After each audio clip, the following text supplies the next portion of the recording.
Thank you and welcome to the show this morning. The topic this morning is change in life experiences, and we're fortunate to have with us three individuals, excuse me, to talk about change in life experiences, West, Kason, and Howard. And of course, what we'll allow the three of you, Mr. West, to do during this first segment is to give us some information about your background, education, and some of your experiences. Also, Ms. Kason, I would like for you to do the same thing after Mr. West give that information. And finally, Howard, I would like for you to close us out with the last 2 minutes dealing with your background, education, experiences. And by the time we come out of this 6-minute segment, we should have some pretty good information in reference to who we are and what we're trying to do. Let's start off with you, Mr. West, by having you to give us some information in reference to your background, education, and some of your experiences. All right, my name is Bryson West. My education, I went to high school and got a little bit of college up under my belt, and but you know, I think most importantly is my background. Mm-hmm. My background is I come from a godly home, a Christian home, and grew up raised by my grandmother, and you know, my father wasn't there in my life, you know, but I continue to persevere, you know, through life, and I feel like I'm a very successful man now, and my experiences have been it's been very challenging. You know, I went out in the streets and, you know, had that particular lifestyle going on, but God delivered me from that, and so now I'm just passionate about people and want to see people do better and want to see people change and love God, and that's what my heart is. And so you've had a change in your life, and so you think that you have some information that will allow other folks, if they understand what you're talking about, to change their lives. Is that what we're talking about today? Absolutely, mm-hmm. Absolutely. I feel like I've been through. I mean, change. I'm always changing, always changing for the better, and so. You know, if I can help somebody along the way, that's what it's all about. Ms. Kason, what about your experiences? My name is Brittany Kason, and I'm from Nashville, Tennessee, North Nashville. I grew up in the hoods, and I did have a lot of struggles growing up, but I've always been the one to love people, and I always wanted better. I fell to the system at a young age, so I made some terrible choices, but I paid for them. And then I'm just trying now to better and show other people that even though you fall, you can get back up and you can make it and be better. Mm-hmm. What are some of your experiences that you think that folks ought to be familiar with to know that you've changed? Well, everybody that knows me now, I've always done hair. I started doing hair off the porch when I was like 9 years old. Then I started in school, but I went to school after my incarceration period. And then I went, and now I'm working at my family-owned business salon, and then now I give back to the community. That's my gift back to others by going back into the community and showing them love and showing them, hey, it's better out here. In other words, you think that your experiences should be able to help others to overcome whatever negative things that they might have in their lives or their environment. And so you've lived it. Yes, sir. And so now you think that you can speak to it. Yes, okay, Mr. Howard, over the last 2 minutes, what about your situation and your experiences? I went to Metro Public Schools at Maplewood High School, and I went on to TSU. I was considered at the time one of the best and the brightest in this country, I mean, as far as my mind was. But once I got there, you know, my family was going through some personal struggles, some financial struggles, and I was like most young men at that age, you know, figured that I needed to do something. So I got caught up in the street life. And, you know, the street life, you know, we make bad decisions, bad choices, and they take you down a road that ends up being incarceration. And for some people, it's even worse, it can be death, you know. You know, once I came out, you know, I knew that I had to change my mindset, you know, to do something better and to reach out and be supportive of, you know, young people like going through those same struggles. So. And so you believe from the title that I think your organization, Personal Experiences and Change in Life Experiences, is that personal information that you can really change your own life and you represent what that is all about. Is that what we're saying, Mr. Howard? Yes, sir. Personal interest in changing character. the first thing that you got to do is you got to have a personal interest in yourself to want to do something different. And then from doing something different, you know, you got to have a change of mindset. You know, mindset is everything. And once you change your mindset, then your character will like start to change. But the most important thing is that the individual has to make up his or her mind yes, sir. that they want things to be different in Yes, their sir. lives. And so Yes, that's sir. what we'll do. And what we'll do, we'll take our first commercial break, and we'll be back with our audience following this very, very short commercial break.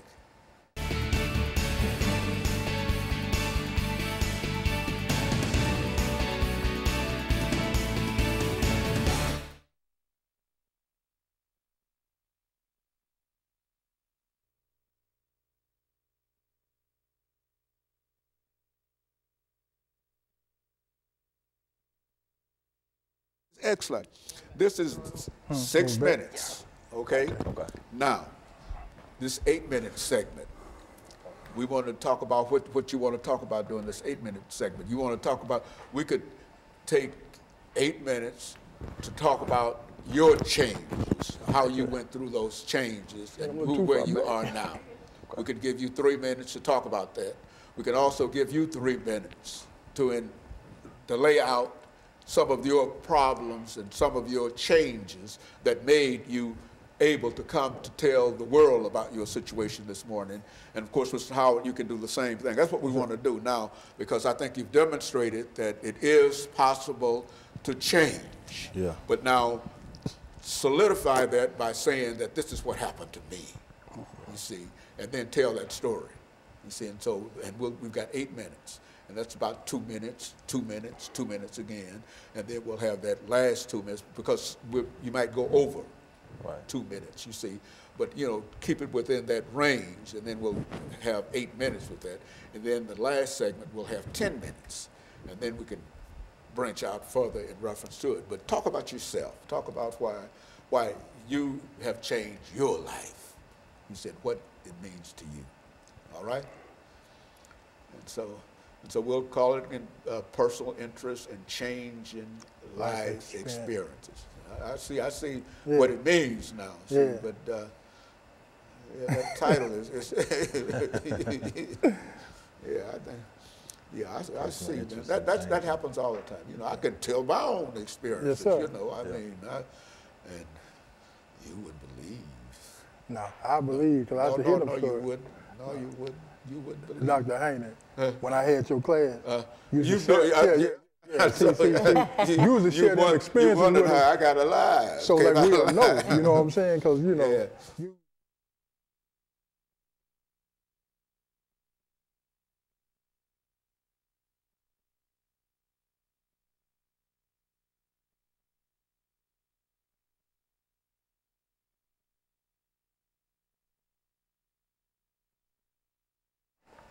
Thank you, and welcome back to the second segment of the show for today. We're talking to Mr. West, Ms. Carson, Ms. Kaysen, and Mr. Howard, and they're talking about some of their experiences and how these experiences led to a change in lifestyle and change in whatever they had been doing prior to that time. And so, Mr. West, let's start off with you and give you a couple of minutes to talk about how you think that your life has changed, and give us some examples, some graphic examples in terms of why you are no longer who people thought you were a long time ago.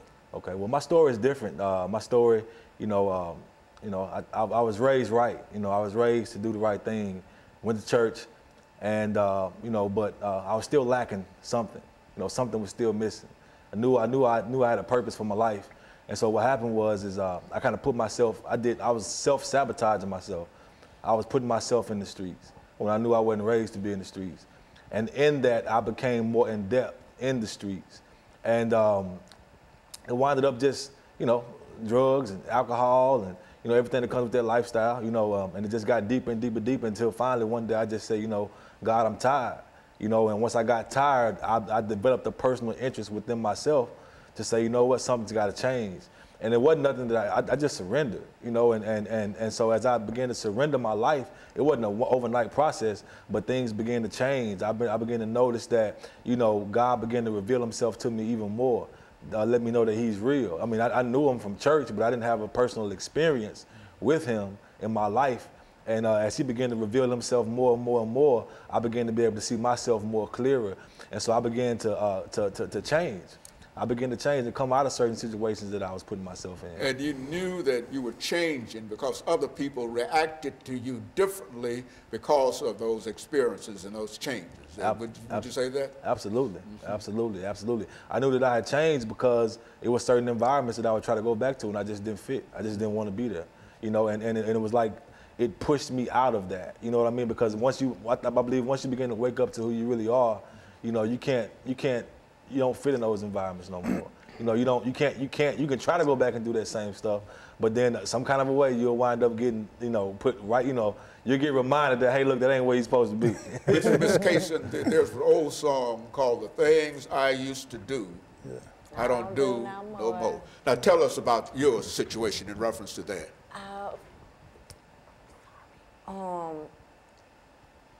Basically, I was 21 and I decided, even though I knew church and I knew my mom had raised me in church and stuff, I was like in a struggle basically in my life, going back and forth of what's right and what's wrong to do. And so I jumped out in the streets head first, even though I was raised in church, but I also lived in the hood.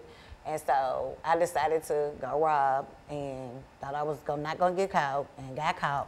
But my change really started in prison. A lot of people say change started once you step outside of prison, but my change started in prison because I had to take a step back and look at myself like, hey, is this the life you want for the rest of your life? You got nieces and nephews to look up to you, your mama, you don't want to disappoint the whole family. Like, life is so much bigger than that. So my change started in there and I had to separate myself and I had to get like my own understanding with God and my own relationship with him, not just off my mama prayers and her fast. And I had to develop that for myself. But then once I stepped out of there, it was a whole nother, whoa. It was like I thought I was taking a step back because I was always able to work and stuff. And once you do get a stigma on you and they label you, they try to keep that. And then like I started seeking help. And then that's how I got in touch with BHoward through the personal interest changing, character changing program. And he helped me from day one. I told him what I wanted. I came out with my plan and he helped me from day one. Like, he called, what you want to do? I want to go to school. I want to do hair. That's all I can do. I can't do nothing else. I know I can do hair. And he helped me. And I started school the next Monday. And ever since then, I took off. And like all my friends, I had friends go back. I had friends I stepped up and helped. I had friends I lost. And I was like, it's not no life for me. I don't want to go back. But you know that your life had changed. And so, Mr. Howard, yes, evidently you're responsible in a real sense in terms of laying the foundation for people to understand themselves better. Talk about that from that perspective. How do you fit into being able to tell other folks what to do? Well, I mean, you know, it's just through my own life experiences. I'm like, you know, most people, you know, I was raised in a two-parent home, which is kind of unusual now because you most got like single mother-led homes. But I was raised in a two-parent home. Father was always active in my life. Mother was an educator. So I knew the right things to do.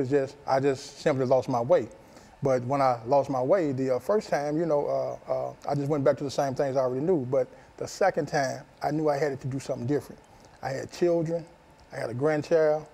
And, you know, just through that, I needed to like do something different. So I focused on trying to, you know, change myself, work on my attitude, my mindset, work on my abilities so I can be working and employed. And, you know, just through that life experience, I found that like, and some things that are common to everybody, you know. And one of those things that's common to like, everybody is you have to have a relationship with God. That's first and foremost in everything for you to do anything. Secondly, you got to have a change of mindset because whatever you're doing, until you change what you used to do to try to do something different, you know, it'll never happen for you. And then secondly, you know, you need to learn how to listen to people. You know, listening is one of the greatest qualities in communication that people just don't understand. You know, they spend a lot of time trying to tell people what to do. They want to dictate to people. But if you take the time to listen to someone, you could probably learn how to help them best for them. I would imagine that during the last minute or so that we have in this segment, I would imagine that all three of you would be willing to tell young people that they have to change their lives, and all they have to do is to look at what you've done and how you've been able to overcome. And you would also say that religion played a significant role, because I think that that is one of the things that comes out in all of the stories about what God has done. Yes, sir. And so you would also be willing to go out and to tell folks that this is what God did for me. And if you become God-centered, you see, you don't have to become a preacher or whatever, but all you have to do is to become God-centered, then wonderful things can happen in your life, just as you are demonstrating here to our audience today, that you've had some changes in your life. And again, as we said, as we end this segment for today, that the things that you used to do, you don't do no more. You don't do no more. No, sir. And I think that if you can have young people to say that, then we can end a lot of killings, a lot of robberies, and a lot of things simply by that idea. And so what we're going to do, we're going to take our second commercial break, and we'll be back with our audience following this very, very short commercial break.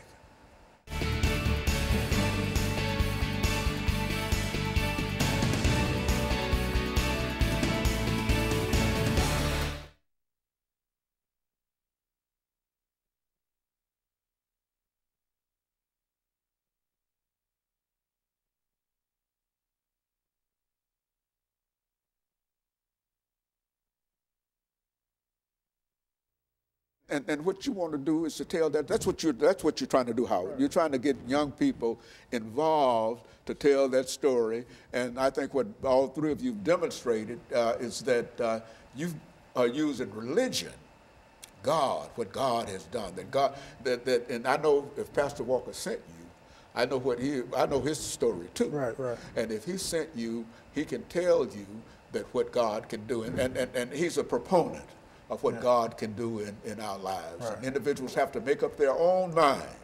Once they make up their own mind, Howard, they don't have any problems. I know, hey, I had some real experiences. Nobody would ever think that Dr. Haney did that. Yes, I did. You see, but you know, I grew out of it. I moved away from it. And a large number of us don't have an opportunity. A large number of us, if you're 14, 15 years old, somebody will kill you before you get to be 17 when you might learn something. Or you might be able to move. You understand? That's right. You see, I can share some of that experience. And so we've got 8 minutes in the second segment, and give you an opportunity. We'll start with you, Mr. West. Give you an opportunity to talk about anything that you want to do. This is your free time to give some information to our young. Let's talk to our young people this morning. You talk about youth violence and killing, but let's zero in on your message to the youth this morning. Your message to the youth and your message to the youth. Okay, let's do it that way, and that'll give us an opportunity to end for today. Okay.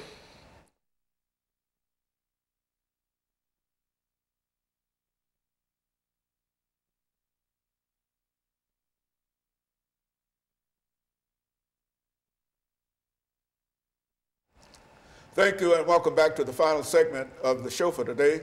We're talking to Mr. West, Ms. Kaysen, and Mr. Howard, and they're giving us some information relative to how they were able to overcome many of the obstacles that they faced in their early part of their lives. And so, Mr. West, let's have you this morning, recognizing that we've got a real problem with many of our young people killing and shooting and et cetera. Let's have you during this last segment to speak to the young people this morning. The same thing for you, Ms. Kaysen, and the same thing for you, Mr. Howard. Let's all speak to our young people this morning, black or white, male or female, or wherever they might be. Speak to them this morning and tell them why they should do what you've done.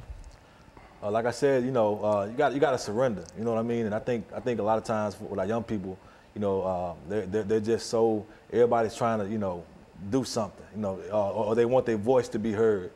And like I was sharing with Brother Darryl the other night, you know, who was on the phone, and you know, with that, you know, they're gonna let their voice be heard, whether it's, you know, through gunfire, you know what I mean, whether it's through, you know, smoking, you know what I mean, you know, drugs, dope, whatever, you know.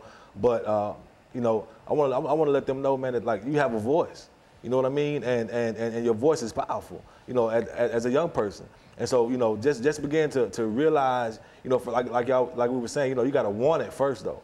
You know, like I run into a lot of young people who just don't want it. They just done gave up on life at a young age. I'm like, why you giving up so young? Like, you still got your whole life ahead of you. It's too young. You too young to give up. And so one thing that we do here at Personal Interest, man, we don't give up on them. You know, and I just want to encourage them, man, that like, you know, like we haven't given up on our young people. Like, yeah, it looks bad, it looks rough, but you know, there's hope. There's hope. And if we can just reach one of them, and then make that and allow them to know that like you can change. You know what I mean? If you just want it, you gotta want it though. Like, people can help you all day long, but if you don't want it, you know what I mean? Then yeah, you're gonna die. I mean, it's just point blank period. And the truth is that some of them just don't want it, and that's gonna be their end result. But our charge is to let them know that, hey, look, it's another way that you can do this thing, and to stick it out with them. You know what I mean? And not just talk about it, not just preach to them, but actually get out there in the field with them. Ms. Kaysen, what would you say to young women this morning? Not only African women, but any young lady this morning that might be going the wrong way. Tell them what they need to do. Well, I really just keep God first, as first and foremost. But even if you don't know God, get around somebody spiritual who can lead you to the right direction. But learn from my experience. Don't go through what I had to go through the hard way. Because once you do get a label, you're labeled that. And once they label you, it's no coming back from it, no matter what. They say you get expunged. Nah, it's a whole process you got to go through. And there's a lot of stuff you don't got to go through. Like, I just learn from me. Take my experience and run with it. Don't go through the life experience that you don't got to go through. Don't go through and have all these excuses because I'm in the hood, because it's hard, because everybody's doing it. Do something different. Make school your goal. Make whatever you want to be like far as your future your goal. Make something worth talking about. And you would also say that no matter what their experiences might be now, that other folks can relate to those experiences, and other folks have had the same experiences, but they've been able to what? Overcome. You overcome. So that's the most important thing, that they have to wake up every morning. Yes, and you have to know, because you're going to get some blows, but you got to keep on. You got to keep on. No matter how many times you get knocked down, keep on pushing. That makes you strong, understanding that whatever obstacles you face, these obstacles are there to make you stronger. Is that what you would say, Mr. Howard? Talk about yourself. Yes, I mean, I will agree with that, but I want to also say this here. A lot of times when you make your change, you still gonna have some like obstacles and some challenges, right? Yes. And for me, I deal with young men and young women all day, okay? But we know that when you change one young man, you also change their family dynamic. Yeah. And when you change their family dynamic, then you can change the whole community. Now, myself, even while I'm out here trying to change young people and try to change the community daily, I have dealt with some personal losses and some challenges. Like I lost a son to gun violence 2.5 years ago. I lost a granddaughter 8 days ago. She's a 16-year-old young lady there around in Begley who was murdered in Casey. So I'm dealing with these life experiences every day. But what I do know is, as long as we out there, as long as we listening, you know what I mean, there's hope for young people. There's hope for the community. So we just want to just be there for them, you know, and whatever we need to help them to become their better selves and reach that greatness that, like, you know, God has called them to be. We want to be that for them. Yes, and so what we're saying here, Mr. West, is that no matter what the situation might be, that all you have to, excuse me, all you have to do is make up your mind that you're not going to allow anything to keep you from having a goal. And that's one of the things that you have to establish. Whatever you wish to be, you can be. Absolutely. You see, but what you have to do, and I think all of us would agree, you have to make up your own mind as to how much you wish to be there. Do you wish to be a lawyer? How much do you wish to be a lawyer? And knowing that all lawyers at one time had to wish to be a lawyer. And the thing, and if you want to be somebody, a politician, whatever your life's calling might be, you can be that if you wish to be so. And so I guess, Mr.